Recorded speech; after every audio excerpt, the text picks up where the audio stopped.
ഇതില് ഞാൻ നുണ പറഞ്ഞതല്ല.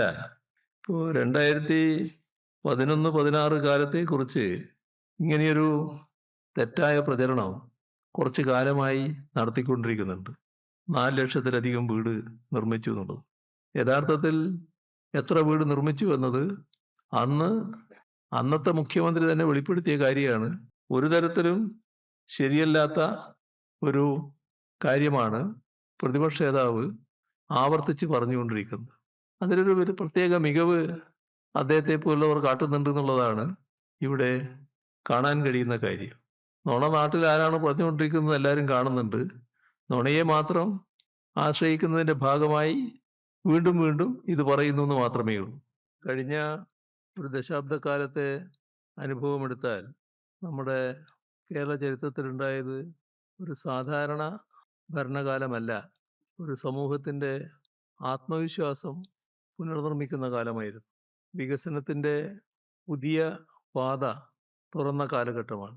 2016 LDF അധികാരത്തിൽ വരുമ്പോൾ കേരളം നേരിട്ടത് ഒരു ഭാഗത്ത് കടുത്ത സാമ്പത്തിക പരിമിതികൾ, അതോടൊപ്പം വൻതോതിലുള്ള അടിസ്ഥാന സൗകര്യങ്ങളുടെ കുറവ്, സാമൂഹ്യ സുരക്ഷാ മേഖലയിലെ ഒട്ടേറെ വെല്ലുവിളികൾ, ഇതെല്ലാം നിലനിന്ന ഘട്ടമായിരുന്നു അത്. ഈ ഘട്ടത്തിൽ LDF സർക്കാർ അധികാരത്തിലേറിയതിനു ശേഷം ഇവയ്ക്ക് പരിഹാരം കാണാനുള്ള നടപടികളാണ് സ്വീകരിച്ചത്. നല്ല രീതിയിൽ ഓരോ മേഖലയിലും പരിഹാര നടപടികളുണ്ടായി. പക്ഷേ നമുക്ക് മറ്റൊട്ടേറെ പ്രതിസന്ധികൾ ഈ കാലയളവിൽ നേരിടേണ്ടി വന്നു. അതാണ് 2018 നൂറ്റാണ്ടിലെ മഹാപ്രളയം, അടുത്ത വർഷമുണ്ടായ അതിരൂക്ഷമായ കാലവർഷക്കെടുതി, തൊട്ടു പിന്നാലെ വന്ന കോവിഡ് മഹാമാരി, അതിനെല്ലാം മുൻപ് ഓക്കിയും നിപ്പയും, ഇതെല്ലാം നമ്മുടെ സംസ്ഥാനത്തിന് നേരിടേണ്ടി വന്ന കടുത്ത വെല്ലുവിളികളായിരുന്നു. എന്നാൽ ഈ എല്ലാ വെല്ലുവിളികളെയും മറികടക്കാൻ നമുക്കായി. കേരളത്തിന് നല്ല രീതിയിൽ മുന്നേറാനായി. ഇത് കൃത്യമായ ദിശാബോധത്തിൻ്റെ അടിസ്ഥാനത്തിലാണ് സംഭവിച്ചത്. LDFന് ഉള്ള രാഷ്ട്രീയ ദർശനം, അതോടൊപ്പം തന്നെ സംസ്ഥാനത്തിൻ്റെ കാര്യത്തിലുള്ള വ്യക്തമായ ദിശാബോധം, അതാണ് നമ്മുടെ സംസ്ഥാനത്ത് മാറ്റങ്ങൾ ഉണ്ടാക്കുന്നതിന് ഇടയാക്കിയത്. വികസനം മനുഷ്യ കേന്ദ്രീകൃതമാകണം. നല്ല രീതിയിൽ എല്ലാ വിഭാഗത്തെയും ചേർത്ത് പിടിക്കുന്നതുമാകണം. നമ്മുടെ വികസനത്തെക്കുറിച്ച് LDF ആദ്യമേ തന്നെ പറഞ്ഞിരുന്നത് സാമൂഹ്യ നിരധിഷ്ഠിതമായ വികസനമെന്നാണ്. അതേസമയം സർവതല സ്പർശിയായിരിക്കും. ഇതിൻ്റെ ഭാഗമായി സാമൂഹ്യനീതിയും സാമ്പത്തിക പുരോഗതിയും കൈകോർക്കേണ്ടതായിട്ടുണ്ട്. നമ്മുടെ പല സംസ്ഥാനങ്ങളിലും ജനക്ഷേമവും വികസനവും തമ്മിലൊക്കെ ചില വൈരുദ്ധ്യങ്ങൾ കാണാൻ കഴിയും. എന്നാൽ നമുക്ക് രണ്ടും ഒരുമിച്ച് മുന്നോട്ട് കൊണ്ടുപോകാൻ കഴിഞ്ഞു എന്നതാണ് ഇവിടുത്തെ അനുഭവം. ഒരു പ്രത്യേകത സ്ത്രീ ശാക്തീകരണ കാര്യത്തിലാണ്. ഈ ദശാബ്ദത്തിൻ്റെ പ്രത്യേക നേട്ടമായി തന്നെ അത് ചൂണ്ടിക്കാണിക്കാൻ പറ്റും. കുടുംബശ്രീയുടെ ശക്തിയിൽ സ്ത്രീകൾ സാമൂഹികവും സാമ്പത്തികവുമായി മുന്നേറുകയുണ്ടായി. സ്ത്രീകളുടെ തൊഴിൽ പങ്കാളിത്തം 2017-18 26.5%. എന്നാൽ അത് 23-24 ആയപ്പോൾ 36.4% ഉയർന്നു. അതോടൊപ്പം വീട്ടമ്മമാർക്ക് സാമ്പത്തിക സഹായം, സ്വയം തൊഴിലവസരങ്ങൾ, സേവന മേഖലകളിൽ സ്ത്രീകൾക്ക് കൂടുതൽ പങ്കാളിത്തം, ഇത്തരം കാര്യങ്ങളൊക്കെ നമ്മുടെ സംസ്ഥാനത്തിൻ്റെ സാമൂഹിക ഘടനയെ വലിയ തോതിൽ സ്വാധീനിച്ചതും മാറ്റിയതുമായ ഇടപെടലായിരുന്നു. സാമൂഹ്യ സുരക്ഷയിൽ വലിയ മുന്നേറ്റമാണ് കേരളത്തിലുണ്ടായത്. ക്ഷേമ പെൻഷൻ 600 രൂപയായിരുന്നത് ഈ 10 വർഷക്കാലത്തെ അനുഭവം എടുത്താൽ 2000 രൂപയായി വർദ്ധിപ്പിക്കുകയുണ്ടായി. കഴിഞ്ഞ 5 വർഷത്തെ കണക്ക് മാത്രം എടുത്താൽ 50,000 കോടി രൂപയാണ് ഇതിന് ചെലവഴിച്ചത്. അതേസമയം പട്ടയം 4 ലക്ഷത്തിലധികം പട്ടയം വിതരണം ചെയ്യാൻ നമുക്ക് കഴിഞ്ഞു. ലൈഫ് മിഷൻ വഴി 5 ലക്ഷത്തിലധികം വീടുകളാണ് നിർമ്മിച്ച് നൽകിയത്. അതിൽ 2 ലക്ഷത്തിലധികം വീടുകൾ പട്ടിക വിഭാഗങ്ങൾക്ക് മാത്രമായി ലഭിച്ചിട്ടുണ്ട്. ഇതിനു പുറമെ മത്സ്യത്തൊഴിലാളികൾക്കായി പുനർഗേഹം പദ്ധതി, നമ്മുടെ 60% വീടുകളിലും പൈപ്പ് ജലം എത്തിക്കാൻ നമുക്കായി. ആരോഗ്യരംഗത്ത് വലിയ മാറ്റമാണ് ഉണ്ടായത്. ഒന്ന്, തസ്തികകൾ സൃഷ്ടിച്ചതാണ്. ഈ കാലയളവിൽ 10,000-ത്തിലധികം തസ്തികകൾ ആരോഗ്യരംഗത്ത് സൃഷ്ടിച്ചു. 13,000 കോടി രൂപ ആരോഗ്യമേഖലയിൽ ചിലവഴിക്കുന്ന നിലയുണ്ടായി. സർക്കാർ ആശുപത്രികളിൽ OP സന്ദർശനം അത് 13 കോടിയായി ഉയർന്നു. ശിശുമരണ നിരക്ക് ഗണ്യമായി കുറച്ചു കൊണ്ടുവരാൻ നമുക്ക് കഴിഞ്ഞു. രാജ്യത്തെ ആരോഗ്യ സൂചികകൾ എടുത്താൽ അതിൽ ഒന്നാമതായി നിൽക്കുന്ന സംസ്ഥാനമാണ് കേരളം. കേരളത്തിൻ്റെ പ്രത്യേകത ആരോഗ്യരംഗം പോലെ തന്നെ ഉള്ളതാണ് വിദ്യാഭ്യാസ രംഗവും. വിദ്യാഭ്യാസ രംഗത്ത് നമ്മുടെ പൊതുവിദ്യാലയങ്ങൾക്ക് നേരിടേണ്ടി വന്ന പ്രതിസന്ധി, തകർന്നു പോകുമെന്ന ആശങ്ക, അതെല്ലാം ദൂരീകരിക്കാനായി. മാത്രമല്ല 11 ലക്ഷത്തിലധികം കുട്ടികൾ പൊതുവിദ്യാലയങ്ങളിൽ പുതുതായി ചേരുന്ന അവസ്ഥയുണ്ടായി. അതോടൊപ്പം തന്നെ ഡിജിറ്റൽ വിദ്യാഭ്യാസം വ്യാപകമായി നടപ്പാക്കി. 45,000 ക്ലാസ് മുറികളാണ് സ്മാർട്ട് ക്ലാസ് റൂമുകളായത്. അതോടൊപ്പം ഉന്നത വിദ്യാഭ്യാസ രംഗത്ത് ദേശീയ തലത്തിൽ നല്ല മുന്നേറ്റം കൈവരിക്കാനായി. അടിസ്ഥാന സൗകര്യ രംഗത്ത് ഏകദേശം 2 ലക്ഷം കോടി നിക്ഷേപ പദ്ധതികളാണ് നടപ്പാക്കിയത്. ദേശീയപാത വികസനം, വിഴിഞ്ഞം തുറമുഖം, K-ഫോൺ ഇവയെല്ലാം കേരളത്തിൻ്റെ ഭാവി സമ്പദ് വ്യവസ്ഥയുടെ അടിത്തറയായി മാറുകയുണ്ടായി.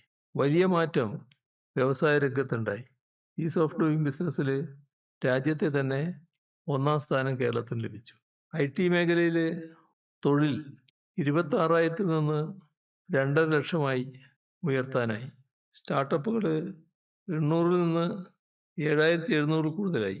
1,96,000 കോടി നിക്ഷേപ വാഗ്ദാനം കൊച്ചിയിലെ ആഗോള നിക്ഷേപ സംഗമത്തിൽ നമുക്ക് ലഭിക്കുകയുണ്ടായി. അതോടൊപ്പം തന്നെ ദാവോസിൽ ആഗോള സമ്മിറ്റ് നടന്നപ്പോൾ അവിടെ ലഭിച്ച ഓഫർ 1,18,000 കോടി രൂപയുടെ നിക്ഷേപമായിരുന്നു. കേരളമാണ് നിക്ഷേപം സുരക്ഷിതമായിരിക്കുന്ന ഇടം എന്ന് വ്യവസായികളും മറ്റും ചിന്തിക്കുന്ന അവസ്ഥ ഉണ്ടായിരിക്കുന്നു. ഇതൊക്കെ ചേർന്നുകൊണ്ട് തെളിയിക്കുന്നൊരു കാര്യമാണ് നമ്മുടെ LDF ഭരണത്തിൽ പൊതുവെ വളർന്നു വന്ന വിശ്വാസ്യത. എന്താണോ ജനങ്ങളോട് പറയുന്നത് അത് ചെയ്യുന്ന നില എല്ലാവരും പൊതുവെ അംഗീകരിക്കപ്പെട്ടു. രാജ്യത്തെ ധനകാര്യ സ്ഥാപനങ്ങളിൽ ഏറ്റവും ആധികാരികമായ സ്ഥാപനം റിസർവ് ബാങ്ക് ഓഫ് ഇന്ത്യ ആണല്ലോ.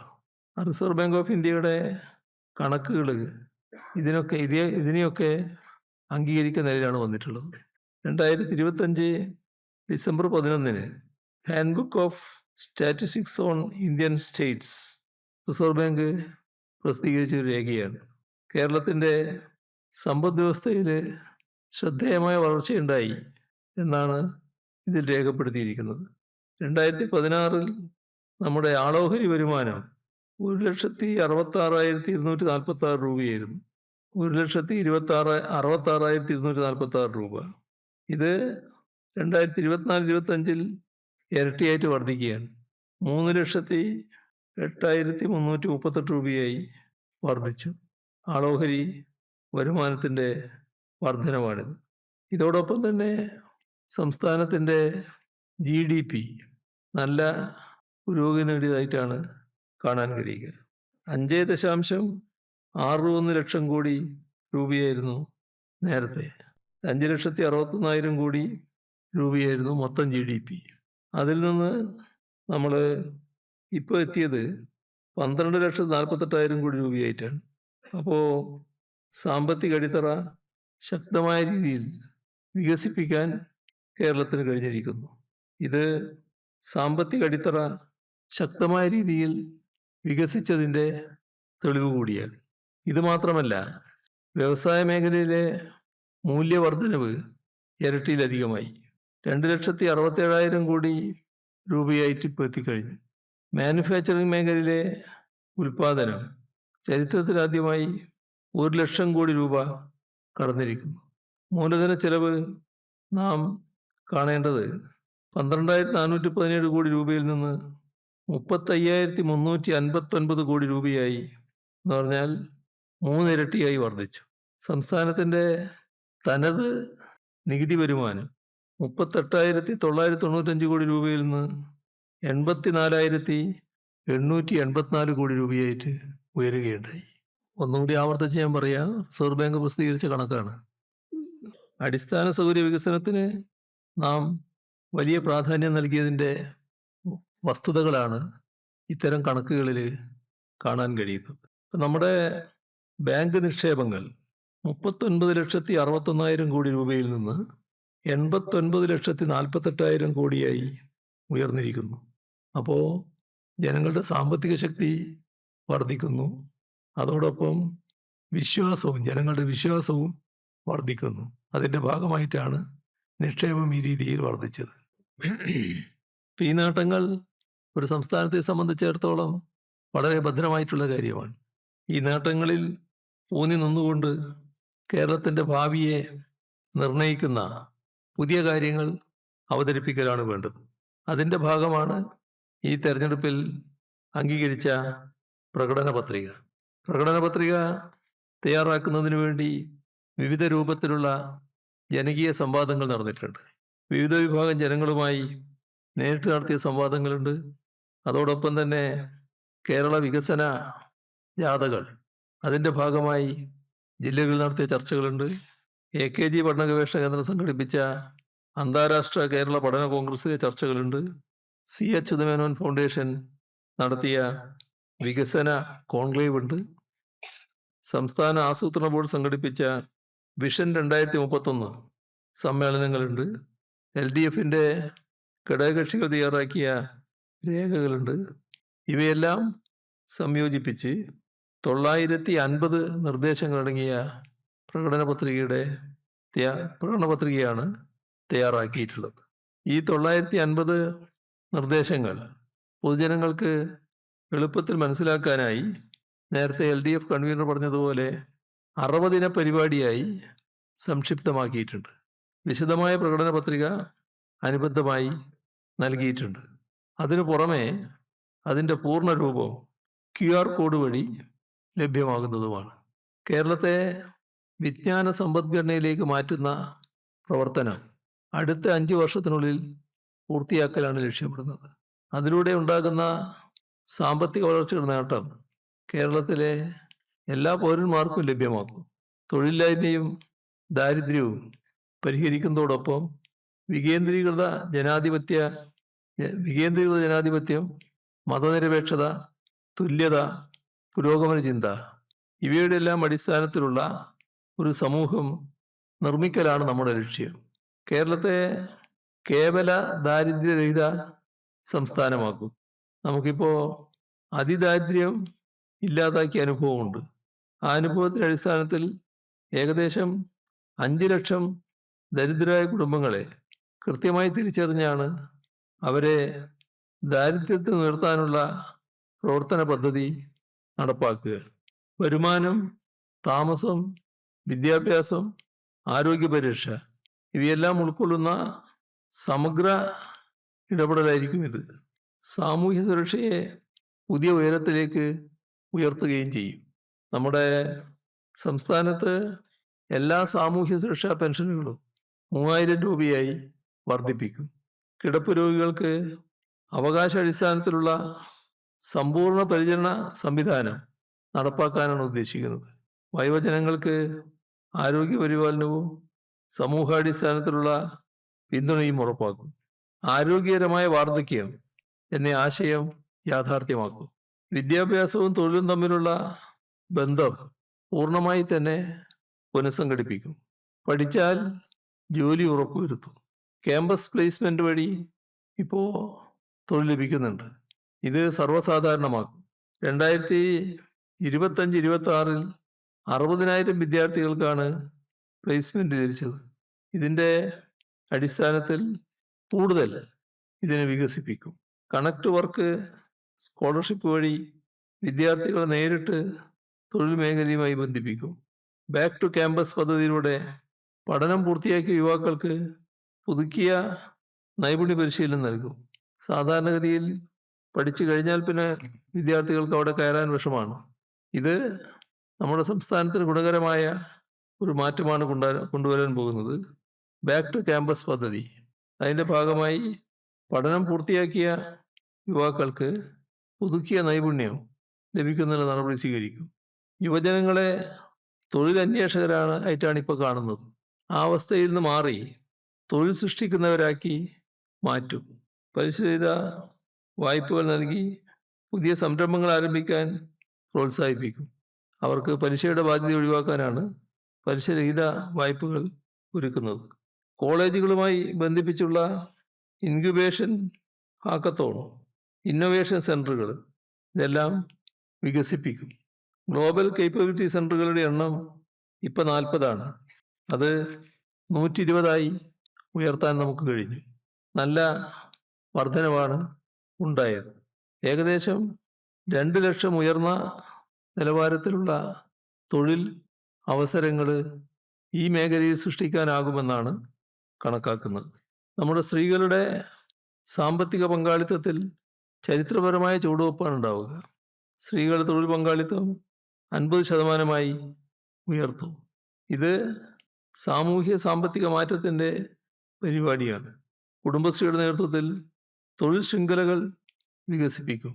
വീടിനടുത്ത് ജോലി ചെയ്യാനുള്ള വർക്ക് നിയർ ഹോം സംവിധാനം നല്ല നിലയിൽ വ്യാപിപ്പിക്കും. നമ്മുടെ സുരക്ഷിത ഗതാഗതം ഉറപ്പാക്കുന്നതിന് നടപടി സ്വീകരിക്കും. കുട്ടികൾക്കായുള്ള ആഫ്റ്റർ സ്കൂൾ കെയർ സംവിധാനങ്ങൾ നല്ല രീതിയിൽ വ്യാപിപ്പിക്കും.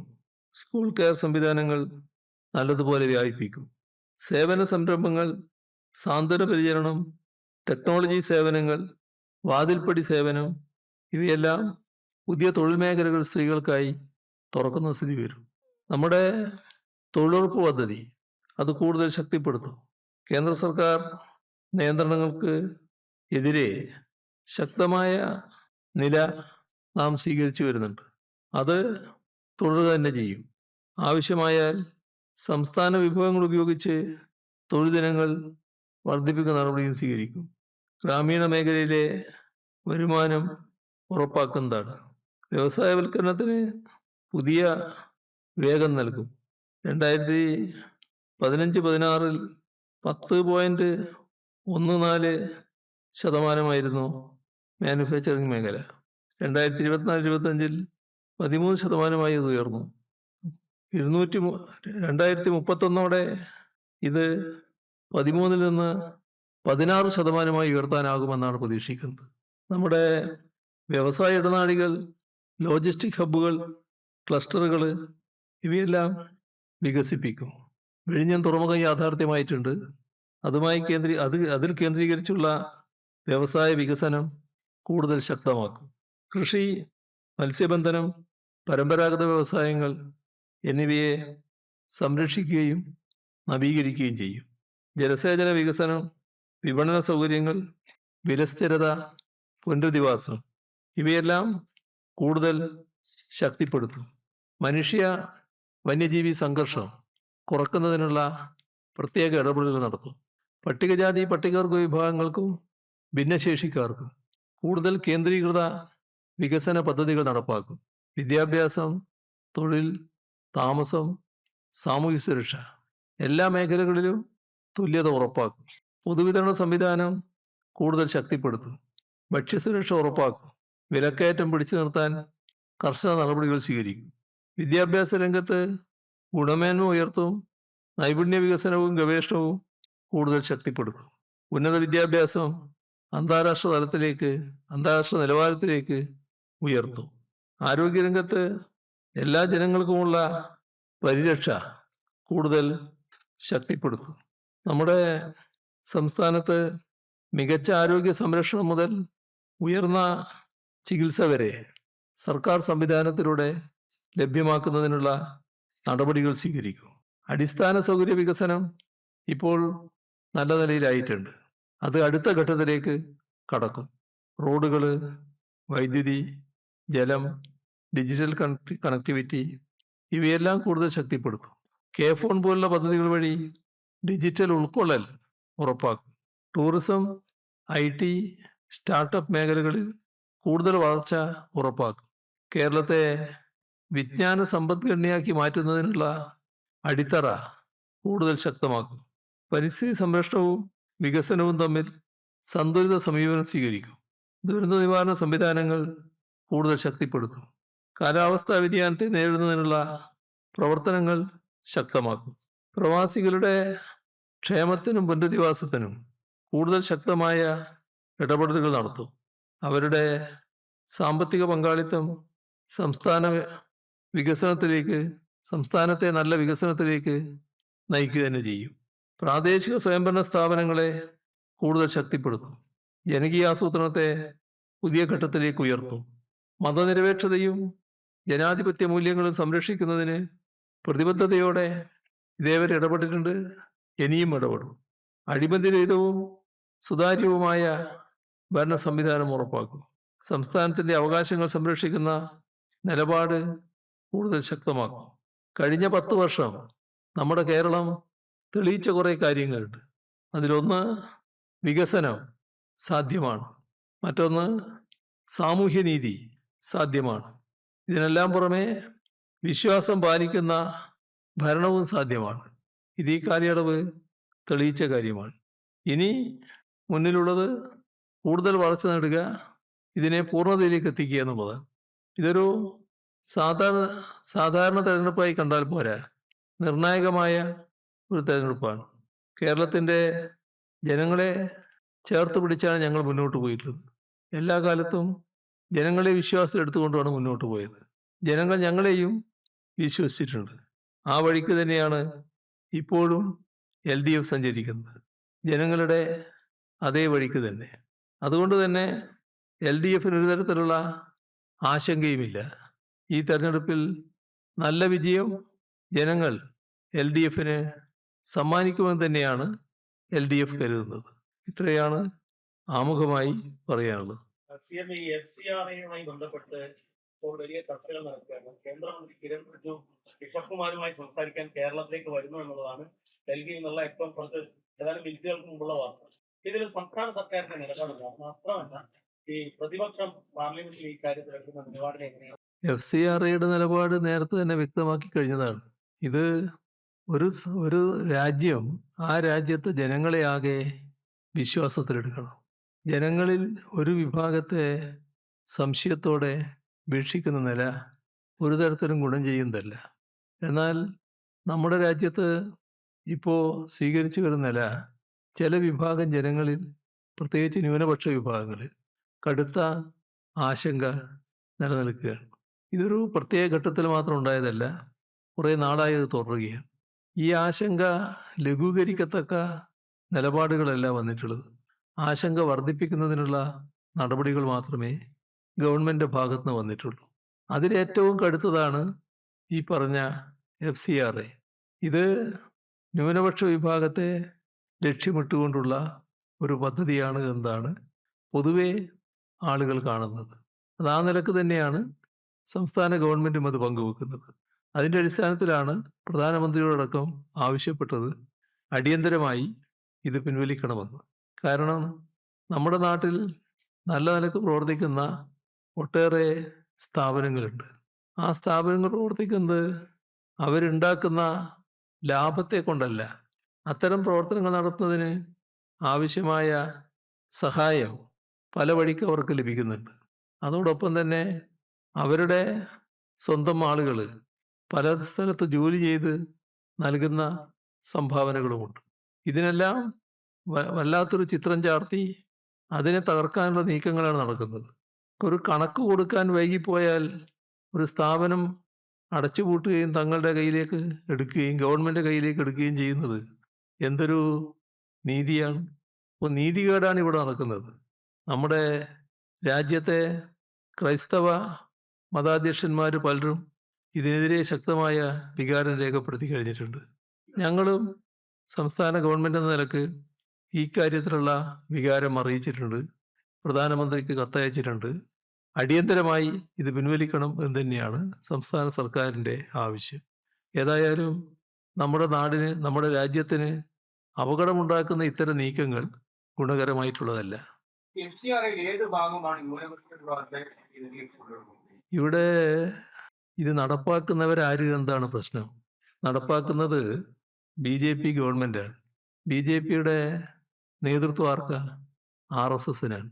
RSS രാജ്യത്തിൻ്റെ ആഭ്യന്തര ശത്രുക്കളായി കണ്ടതിൽ 2 പേര് മുസ്ലിങ്ങളും ക്രിസ്ത്യാനികളുമാണ്. ഈ ആഭ്യന്തര ശത്രുക്കളെ കൈകാര്യം ചെയ്യുന്ന രീതി രാജ്യത്ത് എല്ലാവരും കണ്ടുകൊണ്ടിരിക്കുകയാണല്ലോ. ഏതെങ്കിലും ഒരിടത്തല്ലല്ലോ, പലയിടത്ത് നടക്കുകയല്ലേ. സംഘപരിവാറല്ലേ അതിൻ്റെ നേതൃത്വത്തിലുള്ളത് അത്തരം ആക്രമണങ്ങൾ നടത്തുന്നതിന്. സംഘപരിവാർ നടത്തുന്ന ആക്രമണങ്ങളിൽ ഇരയാകുന്നവർക്ക് സംരക്ഷണം ഗവൺമെൻറ്റിൽ നിന്നുണ്ടോ? അപ്പോഴും ആക്രമിക്കുന്നവർക്കല്ലേ സംരക്ഷണം, അക്രമികളുടെ കൂടെയല്ലേ നിൽക്കുന്നത്. എന്തുകൊണ്ടാണത്? നേരത്തെ പറഞ്ഞ നയത്തിൻ്റെ ഭാഗമാണ്. നമ്മുടെ നീതിന്യായ സംഹിതയിൽ ഏതെങ്കിലും ഗവൺമെൻറ് അക്രമികളുടെ കൂടെ നിൽക്കണമെന്ന് പറഞ്ഞിട്ടുണ്ടോ? പക്ഷേ അക്രമികളുടെ കൂടെ നിന്ന അനുഭവമല്ലേ ഇവിടെയുള്ളത്. ഇതല്ലേ നമ്മൾ കണ്ടുകൊണ്ടിരിക്കുന്നത്. അപ്പോൾ ഇവിടെ ഇത്തരമൊരു നിയമം ആദ്യം കൊണ്ടുവന്നത് കോൺഗ്രസ്സാണ്. ആ നിയമം കൊണ്ടുവരുമ്പോൾ അതിനകത്ത് അന്ന് തന്നെ RSSനെ ഉൾപ്പെടുത്തിയിരുന്നില്ല. എന്നാൽ ആ നിയമത്തിൽ ഭേദഗതി വരുത്തി വലിയ തോതിൽ ന്യൂനപക്ഷങ്ങളെ ടാർഗറ്റ് ചെയ്യാനാണ് ഇപ്പോൾ പുറപ്പെട്ടിട്ടുള്ളത്. അതിലാണ് എല്ലാവരും ആശങ്ക പ്രകടിപ്പിച്ചിട്ടുള്ളത്. ഒരു സ്ഥാപനം കണക്ക് കൊടുക്കാൻ വൈകിപ്പോയാൽ ആ സ്ഥാപനം പിടിച്ചെടുക്കുകയും അത് തങ്ങളുടെ വരുതിയിലാക്കുകയും ചെയ്യുക എന്നത് എന്തൊരു നീതിയാണ്. അപ്പോൾ രാജ്യത്തിൻ്റെ അനുഭവം, ന്യൂനപക്ഷങ്ങൾക്കുള്ള അനുഭവം, അതിൻ്റെ അടിസ്ഥാനത്തിലാണ് ഈ ഭീതി ഉയർന്നു വന്നിട്ടുള്ളത്. അതൊരു അടിസ്ഥാനരഹിതമായ ഭീതിയാണ് എന്ന് പറയാൻ പറ്റില്ല. ഞങ്ങളെല്ലാം കാണുന്നത് അത് അടിസ്ഥാനമുള്ള ഭീതിയാണ് എന്ന് തന്നെയാണ്. ഈ പ്രകടന പത്രികയിൽ ഒരു കാര്യമാണ് ലൈഫ് മിഷൻ 2.0 കേരളത്തിൽ വീടുകൾ നിർമ്മിച്ചതുമായി ബന്ധപ്പെട്ട് 4,43,000 വീടുകൾ UDF കാലത്ത്, ഉമ്മൻചാണ്ടിയുടെ കാലത്ത് നിർമ്മിച്ചു എന്ന് പ്രതിപക്ഷ നേതാവ് പറഞ്ഞപ്പോൾ 4,000 വീടുകളെ നിർമ്മിച്ചോളൂ എന്ന് അങ്ങ് ഒരു യമണ്ടൻ നുണ പറഞ്ഞു എന്നാണ് പ്രതിപക്ഷ നേതാവ് പറഞ്ഞിരിക്കുന്നത്. എന്താണ് ശരിയത്? ഇതില് ഞാൻ നുണ പറഞ്ഞതല്ല. ഇപ്പോൾ 2011-16 കാലത്തെ കുറിച്ച് ഇങ്ങനെയൊരു തെറ്റായ പ്രചരണം കുറച്ച് കാലമായി നടത്തിക്കൊണ്ടിരിക്കുന്നുണ്ട്. 4 ലക്ഷത്തിലധികം വീട് നിർമ്മിച്ചു എന്നുള്ളത്. യഥാർത്ഥത്തിൽ എത്ര വീട് നിർമ്മിച്ചു എന്നത് അന്നത്തെ മുഖ്യമന്ത്രി തന്നെ വെളിപ്പെടുത്തിയ കാര്യമാണ് ഞാൻ എടുത്തു പറഞ്ഞത്. ഇവിടെ ഏതെങ്കിലും കണക്കിൽ ഔദ്യോഗികമായി അംഗീകരിച്ചതോ നാടിൻ്റെ അനുഭവത്തിൽ എവിടെയെങ്കിലും കാണാൻ കഴിയുന്നതോ അല്ല ഈ 4 ലക്ഷം. നമ്മുടെ നാട്ടിലെല്ലാവരും ജീവിക്കുകയാണല്ലോ. ഏതെങ്കിലും ഭാഗത്ത് ഈ പറയുന്ന കണക്കുകളുണ്ടോ, വീടുകളുണ്ടോ? അപ്പോൾ ഒരു തരത്തിലും ശരിയല്ലാത്ത ഒരു കാര്യമാണ് പ്രതിപക്ഷ നേതാവ് ആവർത്തിച്ച് പറഞ്ഞുകൊണ്ടിരിക്കുന്നത്. അതിലൊരു പ്രത്യേക മികവ് അദ്ദേഹത്തെ പോലുള്ളവർ കാട്ടുന്നുണ്ട് എന്നുള്ളതാണ് ഇവിടെ കാണാൻ കഴിയുന്ന കാര്യം. ഇവിടെ ഓർമ്മിക്കേണ്ട കാര്യം, UDF കാലത്ത് ഈ ലൈഫ് മിഷൻ പോലുള്ള ഒരു കേന്ദ്രീകൃത ഭവന നിർമ്മാണ പദ്ധതി ഉണ്ടായിരുന്നു. ചെറിയ തുക കൊടുത്ത് വീട് നിർമ്മിക്കുന്ന ഒരു പദ്ധതിയായിരുന്നല്ലോ. ആ പദ്ധതിയുടെ ഭാഗമായി വീട് നിർമ്മിക്കാൻ പുറപ്പെട്ടവർ പാവങ്ങളല്ലേ, വീട് പൂർത്തിയാക്കാൻ കഴിഞ്ഞു. ഇപ്പോൾ ലൈഫ് മിഷൻ വന്നപ്പോഴുള്ള അനുഭവം നിങ്ങൾ ഓർക്കുന്നില്ലേ? വിവിധ പദ്ധതികളുടെ ഭാഗമായി വീട് നിർമ്മിക്കുന്നതിൽ തടസ്സം വന്ന് വഴിക്കിട്ടുപോയ വീടുകൾ പൂർത്തീകരിക്കുന്നതിനാണ് ആദ്യം മുൻഗണന കൊടുത്തത്. കാരണം അന്നത്തെ പൈസ വീട് നിർമ്മിക്കാൻ തികയുമായിരുന്നില്ല. പിന്നെ ഈ പാവങ്ങൾക്ക് വീട് നിർമ്മിക്കാനും പറ്റില്ല. ലൈഫ് മിഷനിൽ 4 ലക്ഷം രൂപയാണ് നൽകുന്നത്. അതിൻ്റെ ഭാഗമായി നല്ലൊരു വീട് നിർമ്മിക്കാനാവും. ഈ പുതിയ പദ്ധതി വന്നപ്പോൾ പഴയ കണക്ക് ഏതായാലും വീട് നിർമ്മിക്കുന്നതിനാവശ്യമായ ഏത് ലെവൽ വരെ എത്തിയോ അത് കഴിച്ച് ബാക്കിയുള്ള 4 ലക്ഷത്തിൻ്റെ ബാക്കി വരുന്ന എത്രയാണോ അത് കൊടുക്കുക എന്നുള്ള നിലപാടാണ് ആ ലൈഫ് മിഷൻ പദ്ധതിയിലെടുത്തത്. ഇവിടെ നമ്മൾ കാണേണ്ടത്, അന്ന് 2016 ഉമ്മൻചാണ്ടിയുടെ ഗവൺമെൻറ്റിൻ്റെ അവസാന കാലമാണല്ലോ 2016. അന്ന് കോടിയേരി ബാലകൃഷ്ണൻ നിയമസഭയിൽ ഒരു ചോദ്യം ചോദിച്ചിരുന്നു. അന്ന് പറഞ്ഞത് ഈ പറഞ്ഞ കണക്കല്ല, ഓരോ കൂട്ടരും ഓരോ മേഖലയും കൊടുത്തിട്ടുള്ള കണക്കുകളുടെ വീടുകളുടെ ഒരു കണക്ക് അവതരിപ്പിക്കുകയാണ് ചെയ്തത്. അതെല്ലാം കൂട്ടിയാൽ ആകെ ഞാൻ പറഞ്ഞ 4,000 എത്തും, അതിനപ്പുറത്തില്ല. ഇത് ഉമ്മൻചാണ്ടി തന്നെ അസംബ്ലിയിൽ വ്യക്തമാക്കിയ കണക്കാണ്. അപ്പോൾ ഞാൻ നുണ പറയുന്നതല്ല, നുണ നാട്ടിൽ ആരാണ് പറഞ്ഞുകൊണ്ടിരിക്കുന്നത് എല്ലാവരും കാണുന്നുണ്ട്. നുണയെ മാത്രം ആശ്രയിക്കുന്നതിൻ്റെ ഭാഗമായി വീണ്ടും വീണ്ടും ഇത് പറയുന്നു എന്ന് മാത്രമേ ഉള്ളൂ. വയനാട്ടിലേക്ക് സ്വന്തമായിട്ടില്ല കോൺഗ്രസ് എത്ര പൈസ വെളിപ്പെടുത്തി CPIM ഭരിച്ച ഫണ്ടിന്റെ കണക്കുമില്ല ഇപ്പോഴാണ്. ഇവിടെ നമ്മൾ കാണേണ്ടത് നമ്മുടെ ഓരോരുത്തർക്കും ഓരോ രീതികളുണ്ട്, ഓരോ ശൈലികളുണ്ട്. CPIM-ന്റെ പതിവും രീതികളും എല്ലാവർക്കും അറിയാവുന്നതാണ്. അത് കൃത്യമായി ഈ പിരിച്ച തുക ഏതാവശ്യത്തിനാണോ ആ ആവശ്യത്തിന് ചെലവിടും എന്നുള്ളതാണ്. ഇത് മാത്രമല്ല, ഏത് കാര്യമായാലും ഏത് കാര്യത്തിനും CPIM പണം പിരിക്കാറുണ്ട്. പക്ഷേ എപ്പോഴും ആ പിരിച്ച പണം ഏതാവശ്യത്തിനാണോ അതിന് ചെലവിടുന്നതാണ് രീതി. അതുകൊണ്ട് തന്നെ ജനങ്ങൾ CPIM-നെ വിശ്വാസത്തിലെടുത്ത് ചോദിക്കുന്ന കാര്യങ്ങൾ അതിന് തന്നെ നിർവഹിക്കുമെന്ന ധാരണയിൽ പണം നൽകുകയും ചെയ്യും. ഇതിനു മുൻപും വിവിധ സ്ഥലങ്ങളിൽ ദുരന്തങ്ങളുണ്ടായപ്പോൾ CPIM സഹായിച്ചിട്ടുണ്ട്. എല്ലാം ആ പിരിച്ച പണം മുഴുവൻ സഹായിക്കുന്ന നിലയാണ് ഉണ്ടായിട്ടുള്ളത്. ഇവിടെ ഇത്തരമൊരു ഘട്ടത്തിൽ CPIM-ന്റെ വ്യക്തമായ നില അറിയാമെങ്കിലും ഒന്നിരിക്കട്ടെ എന്ന് വെച്ച് CPIM-നെതിരെ ഒരാക്ഷേപം ഉന്നയിച്ചതാണ്. അതിനിപ്പോൾ പാർട്ടി കേന്ദ്ര കമ്മിറ്റി തന്നെ പൂർണ്ണമായി വ്യക്തത വരുത്തി കഴിഞ്ഞിട്ടുണ്ട്. ആർക്കും സംശയമില്ലാത്തൊരു കാര്യമാണ്. എങ്കിലും ഉന്നയിക്കപ്പെട്ടൊരു കാര്യം എന്നുള്ള നിലക്ക് അതിന് വ്യക്തത വരുത്തി കഴിഞ്ഞു. പിരിച്ച സംഖ്യയും കൊടുത്ത സംഖ്യയും തമ്മിൽ വ്യത്യാസമില്ല എന്നുള്ളത്, അതാണ് വസ്തുത.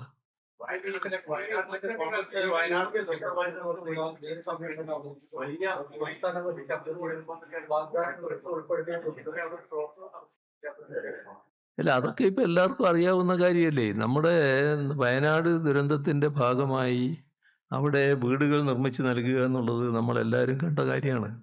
അതിൽ അവരോടാണ് ആദ്യം ചോദിച്ചത്, എങ്ങനെയാണ് നിങ്ങളുടെ പുനരധിവാസം വേണ്ടത്, സർക്കാർ ചോദിച്ചത്. അപ്പോൾ അവർ പറഞ്ഞു, ഞങ്ങളെല്ലാവരും ഒരു കുടുംബം പോലെ കഴിഞ്ഞവരാണ്. നിങ്ങൾ പുനരധിവാസത്തിൻ്റെ ഭാഗമായി സഹായം തന്നാൽ ഞങ്ങൾ ഓരോ കൊമ്പത്തായി പോകും. ഞങ്ങളെല്ലാവരും കൂടി ഒരിടത്ത് താമസിക്കാനുള്ള സൗകര്യം ഉണ്ടാക്കണം. അങ്ങനെയാണ് ടൗൺഷിപ്പിൻ്റെ ആലോചന തുടങ്ങുന്നത്. അവർ നല്ല രീതിയിൽ സ്വാഗതം ചെയ്തു. ടൗൺഷിപ്പിൻ്റെ അത്തരമൊരു ആശയം വന്നപ്പോൾ അന്ന് തൊട്ട് അതുമായി ബന്ധപ്പെട്ടുള്ള ചർച്ചകൾ പ്രതിപക്ഷവുമായി നടത്തുന്നുണ്ട്. പ്രതിപക്ഷ നേതാവും ഉപനേതാവുമായി നടത്തുന്നുണ്ട്. അവർ കൂടി സമ്മതിച്ച കാര്യങ്ങളാണ് പൊതുവെ നടപ്പാക്കപ്പെടുന്നത്.